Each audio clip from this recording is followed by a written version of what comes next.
The year is 2011. You just came back from school with no homework and decide to hop on your parents' old computer to play some Adobe Flash games. Maybe you go to Cool Math Games to play some Run 2. Or perhaps you go to Armor Games to play Strike Force Heroes. Or possibly you go to Stick Page to play Stealing the Diamond, the third installation in the Henry Stickmin series. An interactive movie game where failing is more fun than succeeding. Or maybe you want to congregate or just watch some popular YouTuber play it. Whatever the case, the Henry Stickmin series is a pick-your-path flash game that follows the adventures and misconducts of an incredibly resourceful, mostly silent criminal protagonist whose choices and actions are dependent on the decisions of the player. Whether that's a path of righteousness, a path that rocks, or a path that leads in painful, agonizing, but hilarious failure many times over. Not to mention his innate ability to pull out a useful item, an obscure meme, or some other outlandish ability seemingly out of thin air to help him out.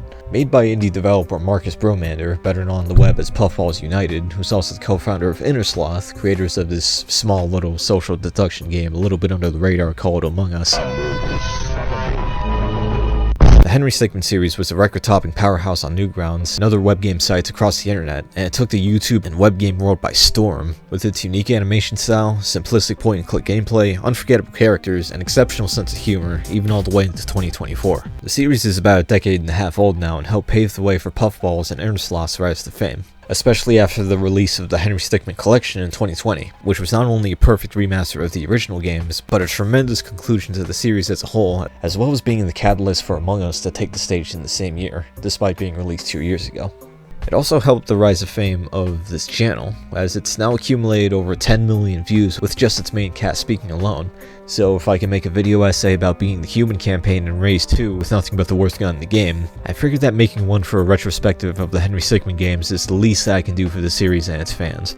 And if I haven't said it before, let me say it now. Thank you.